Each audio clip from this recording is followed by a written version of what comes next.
Hello, everyone. We are going to be talking about how not to invest in crypto today. So I'm sure you've been hearing a lot of people talking about how to invest.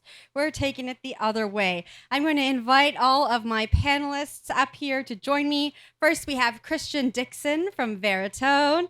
It's like you're on a game show. Woo! On The Price is Right. We have Gopman from ANKR. Woo! And Stefan from Laguna. Welcome back up.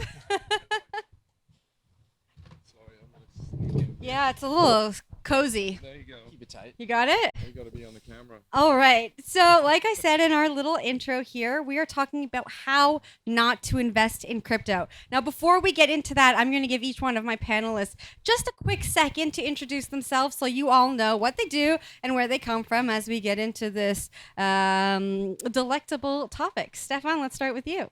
Thank you. Stefan Russ, founder and CEO of Laguna Labs. I've been in Bitcoin since 2012. Long story. I was the CEO of Bitcoin.com and just felt that after the 2020 sort of COVID breakout that government's printing money, we needed to find a better way to protect the purchasing power. Inflation was coming. We saw that luckily 2 years ago or forecasted it and built for that. And timing is pretty good. So we're lucky to do that. And building DeFi ecosystem around that. Awesome. Nothing like following an intro like that one. Dickson from Veritone. I help to lead the strategy side for the Web3 and Metaverse for Veritone, which is an AI-based company working with media content, media entertainment companies, brands, and so forth. Our focus is to help make sure the Web3 and NFT space that we're building ourselves into is focused on the right type of nurturing of the content, the community. The utility is a huge part of that. And making sure what our AI does helps to improve that and not de-escalate it. So I have the brawns, he has the brains. I don't know what that makes me, but let's find out. I'm the heart. I'm the heart. Oh, that's the most important. So, my name is Gopman. I'm the Chief Marketing and Business Development Officer at ANKR. ANKR provides developer tools to the industry and tools for blockchains to help their blockchains run better. So we most known probably for our RPC service. We're partnered with Binance and Polygon and 17 of the biggest chains you would know. And we run their nodes and their blockchains and help it run faster so it works better. We make a better Web3 for everybody through ANKR. I also run a consultancy called Moon, where we help projects moon their projects, whatever it needs. It's always different for different token projects. We do it in the right way. And I've been in the space since 2017. I started a project called Akash, another infrastructure company on the Cosmos network.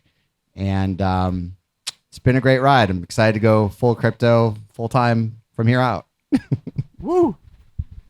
All right, let's get started. So, Stefan, I want to start with you. We are in a bear cycle or headed towards a bear market. We've just come out of a bull cycle.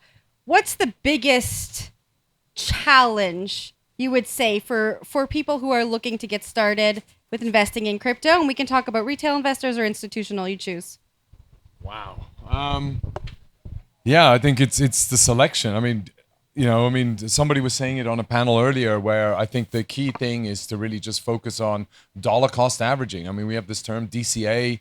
How do we dollar cost average into some of the bigger coins? That's where I would focus on. And then what are the gems that are looking to transpire out of this winter, and then how do I get in early? I think what ANKR's doing is awesome. I have coins, I hold coins, and I want to earn rewards on the coins I hold, and I do that when I stake them to proof of stake networks. So that way you're earning passively in the coins you love, that if they were sitting in a Coinbase, you wouldn't be earning anything, and if they were sitting in a wallet, you wouldn't be earning anything. So lots of different opportunities there. I must mention before we go any further, don't wait for me to ask a question. If you have something to add and someone is speaking, please do feel free to jump in. I think as we head into this next bear cycle, we have this new shiny object and term called Web3 that encapsulates the metaverse and NFTs, and there are metaverse tokens, and there's all this fun stuff that wasn't around in 2017. How do you guys think this is adding to the narrative when it comes to how investors are thinking about crypto? I think it opens up a new realm of investors and a new cachet, a new belief in the industry. I would say when it was just crypto is like as close to Ponzi-nomics as you can say, right? But Web3 is a term that encapsulates us being an industry and having new verticals of that industry that touch and eat other industries. If they said software was eating the world, I would say Web3 is eating software for the future of it, right? And so with that NFTs and DAOs and all these things that come into what we now represent as an industry, as opposed to 2017 when a lot of us got in, or crypto was happening, and it's not just like a Bitcoin or token price anymore. It's a lot more to it. Yeah, and just to add from that, I agreed on the investor side. I think what we are also doing is we're providing a lot more difficult market research, which can pull out a lot of the investors who are just dumping in money, and it makes for smart investments, which is a big process when it comes down to putting the right money in the right places. Additionally, from our side, the AI team we're focusing on is how do we reduce the cost of mining or node farming or whatever it may be using energy-focused AI practices for the farming companies. There's a lot of cost that goes along with that. Even though there's technology out there that's trying to reduce that cost and focus on the neutral footprint or a carbon positive footprint, there's still a lot of cost and energy usage associated with that. So as we focus on those things, or apply utility to things that are focused on before design or imprinting just, like the tokenomics basics of this is just a coin or this is just an image and you can own it, is how do I put something into that that's valuable for the consumer, but also for the companies and the people around it. So just on that note, I just, energy costs, right? I was just out last night. I mean, ETH2 is coming. It's moving from a proof of work environment into a proof of stake environment.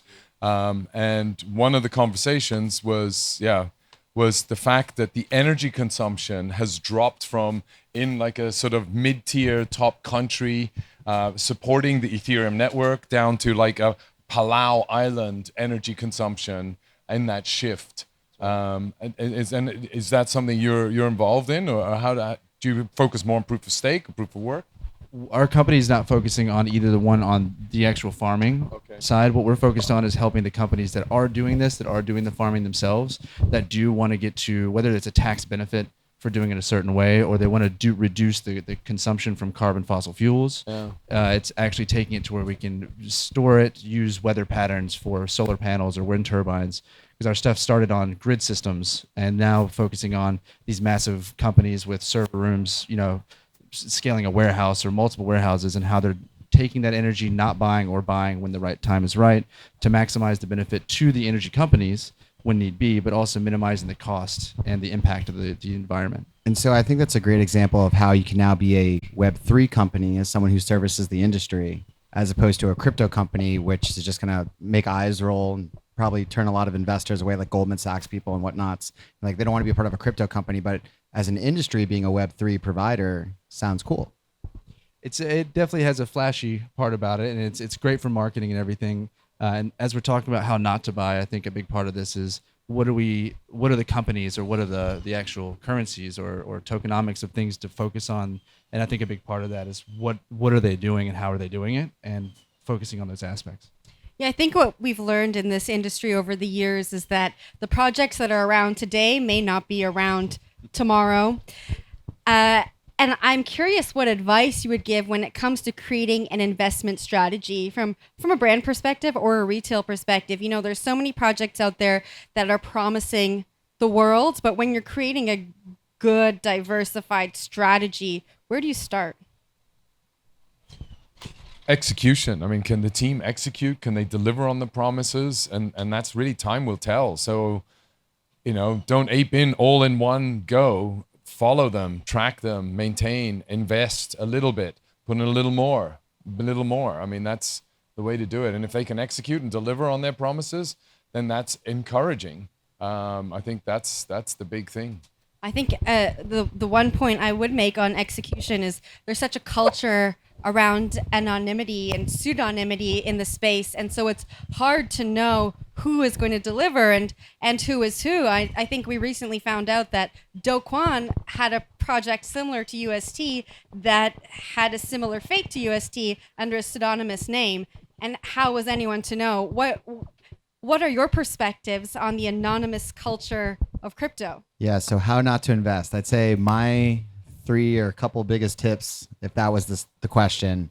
One, I would say most of the times your anon teams are less likely to succeed than your non-anon teams because you don't know if they're going to stick with it. So that's probably don't invest in anon teams as a rule of thumb. Doesn't mean all anon teams are uninvestable. It means, your odds are lower. I would say also don't invest on emotion. Most of my emotional trades have just not worked out, even if it's buying or selling. If I am in such a rush to go and buy a thing and do a thing, and I can't at least like wait a day, I am an awful trader and an awful day trader. So you should also, from my perspective, there's that Warren Buffett quote, which is like, right, like markets are made to like separate people with don't have patience from their money, something like that. I'm butchering it, but basically, like, don't be a day trader. Like, you will get crushed in these markets. Be a long-term holder of a good project, and I guess if it does go up like dramatically, you should probably sell or take some off the table because eventually everything comes in cycles, and so you want to have something not on there. I think there's also something that was said earlier, and maybe it was Stefan that brought it up, but when you're looking at having maybe like a Sherpa to take you through the research, someone who's in the industry to understand what's actually happening here. If you're going to put your money, whether it's in a company or it's a crypto itself or whatever it may be, having the understanding there is critical. And another Warren Buffett concept is do your research, make sure it has something. Even if it's down, doesn't mean it's not there because they're still working on it. It has some value there. It's just not where people think it is. The mass economy coming in and saying this is not worth something, but eventually if there is something there, it will grow, it'll become something, and not following just the trend cycle of what everyone else thinks, but knowing what's actually there. But also I do think we have, and this industry was created by anons. Satoshi Nakamoto, we don't know who they, him, her are, right? And so remember, we are, unless you're like Caitlin Long that can handle being called a terrorist by the federal government, there are not many people that can handle that. They don't want to handle that, and they want to remain anonymous as they're building out something that's competing and disrupting a highly powerful institution. And so there is a way we do still need to support some of these anonymous developers to be able to protect them. I think it's really important to do your own research and find out who they actually are. And they have street cred. They are online. You can follow their history and find out who they are. So just be careful when you deal with anons. But there is a reason why this industry has been working with anons. One of the key things why is they don't want to pay taxes, right? And so that's also been another reason. I think the right anon is when you're doing something that might be illegal or pushing up against legalities of an industry, and you need like to move innovation forward. I understand the need to be anon there, right? But then you have this other side of the anon. I think like the 0x Maki maybe is a pretty good side, where this guy like did a vampire attack. He launched a competitor to another major thing that was out there. He had a large portion of the tokens. No one knew who he was. Everyone was really excited from the industry for the project. The project was well. And then he just sold all of his tokens and crushed the price like 80% and left. And everyone was like, what the? And he was gone. And then someone found out who he was. And then he had to give the money back. And people, he was like, oh, I just was like in an anxiety attack that day or some shit. I don't know. And now he's like an okay public figure, but he started anon. And so like, But they did catch him. Yeah, they caught him. It's all enough money transparent. from It's all people in the visible. industry. They're going to get you. You can find out and they even caught the guy. They found the guy who did the DAO hack, right? So it comes back and haunts you. It's just a matter of time. And how willing are you as an anon to suffer that stress to go through that for the rewards? Most of the hacks actually, they settle under the table, right? Yeah, right. And so. Why? Because they know they'll come and get you at some point, and you can't hide from the world. Exactly, you can't hide from the world, and you can't hide from the blockchain, right? Because in essence, I'll just follow the wallet numbers. They even found the hack on Bitfinex, right? The couple. That's exactly it. From a centralized exchange. Yeah. And in this industry, as soon as funds are hacked, like we know where they are. There are so many things that can happen to that money, and we've so often seen that there's often nothing that can happen with that money. I saw you had your mic up there, Christian. Did you want to add before we move on? I was just going to say it's similar to what I consider the Musk effect, where they go in and they do some really big purchasing or moving around, and then they do something else dramatic to the opposite degree, and it has a huge impact to everyone. But it's one entity or one person that does that. So we're seeing it on the anon versus non-anon. When we're doing that, is enterprise and big businesses don't want to. It's all trust based. So, and whether it's you have the product, but do I trust you? Do I have the relationship with you? They need to feel that for them to feel comfortable. And I think it goes down to, you can go up to government with that, but I think really in the enterprise side, when you get businesses involved, not just consumers, you have to be able to show some value and trust. And so this might be a little bit farther down the rabbit hole for you guys, but there are some really interesting like community auditing firms now in the space. So there's this one called Rugdock, which is pretty cool. So there are all these farms that were happening last year, and all these anon teams would make the farms, and people would put money in the farms, and they would never be able to get them out, and millions of dollars stolen on a daily basis. And so this weird website, Rugdock.io, started, and they were a community full of people that started auditing the smart contracts on all these random farms, letting people know how safe they were based on them. And so that was pretty cool. So like a way not to invest. Don't invest in like Web3 website properties for farming that you don't know are safe. That would be another good way to not to use your money. I do have to say, I know we're talking about how not to invest, but sometimes shit coins and meme coins are so fun. They're great. They're great. We have to be honest about Oh my God. that. If those It's could do it, anyone entertainment. could do it. Right? The whole industry is based on community, and if the community supports it, anything can happen. Yeah, and go ahead. Is a separation of entertainment versus Exactly. finances. So if you're looking to be a serious investor, and do you want to mix the two? You can have your fun still. There's no need to be boring all life, but you can still make sure if you're really looking to invest or how not to invest, make sure you're focusing. The most real thing in the world is a lottery ticket. And everyone who doesn't, have money or have a way out of where they're going is they want an opportunity. And for a lot of people, crypto is that opportunity these days. It's not the scratch offs that it used to be. It's the Dogecoin and the meme coin and some random things their friend tells them about that's like mowing their lawn. He's like, oh, I'm going to do it. How do I buy it? And then they get into the industry that way. And, that part of the industry is as real as the real part too, I feel like. Yeah, we got to start wrapping it up. But the last thing I want to ask you, we spoke so much about trust. And I think when you're looking to get into something, you look to the entities that your community has put trust in. And that is often mainstream media, that is often government. And we've seen a lot of narratives about the industry that come from these sources not always be completely accurate. So what I want to hear from each one of you as we wrap this up is, if I want to do my own research, I want to get into crypto during this bear cycle, I want to be successful when we hit the next bear market, where do I start to do my own research?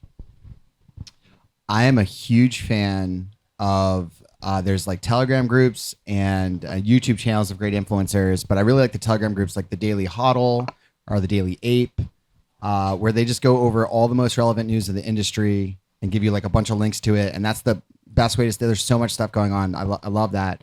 One more caveat to that is, do not trust sponsored posts from the websites. CoinTelegraph is great, and it's very hard to get an article in CoinTelegraph, but you can get a sponsored post. You get anything you want as a sponsored post. So always look to see if things are sponsored, whether it's Bloomberg, this site, that site. It's not the same authority. Also, CoinDesk is great. I mean, just have to throw that out there, Christian. CoinDesk is the best. There's so many things to unpack on that. It's amazing. It's amazing. I would say, adding on top of your digital research, find or build your own community. Take the time, if you're really going to do this, like find someone who's passionate about it, be in person, talk about it, do research together. What we're doing here right now is a concept of that. A lot of these things that everyone's building here come together with people that start talking about an idea and how that idea flourishes. And that's what I think a community really becomes, and how you can really make the most on. If you're going to do this, take the time and get together with people who care. Stefan?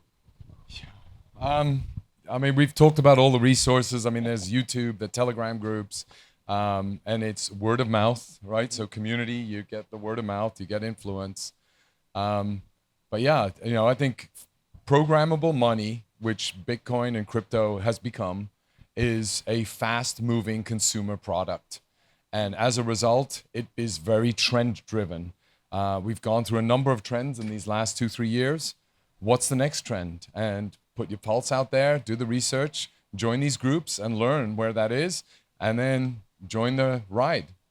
Buckle up, first. And always only invest what you can afford to lose. 100%. Thank you so much. That was so insightful. And even I think a lot of people in our audience maybe are well versed in the crypto industry, but it's always nice to have a little reminder because it's very easy to FOMO into these things when everyone's doing it. So thank you so much. We're all builders, by the way, right? So we're all building products. So we're immersed in the industry. And so that gives us a bit of an advantage. And I think it's really important to create and build. So continue to do Completely that agree. versus just look at it from a pure investment standpoint. Well said. One more thing. This might not be like good investment advice, but I do think there's a culture to this thing. And Gotta wrap it up. Gotta wrap it Yeah, up. well, just like as an investor, I think it should be like a fun thing for you, like to invest in crypto in a way. Like you, like, being part of these communities is like its own tribe of like unity. It's really cool. Thank you guys. Right on. Right. One more big round of applause. Jenn Sanasie, CoinDesk TV. She's a busy woman and made sure and was super respectful to come see us. She's right back on set at the convention center. So see us there. One more big round of applause for Laguna's Stefan Rust, Christian Dickson, and Greg Gopman for joining us for this panel. Thanks again. We'll be back at 4:30. There'll be a last panel.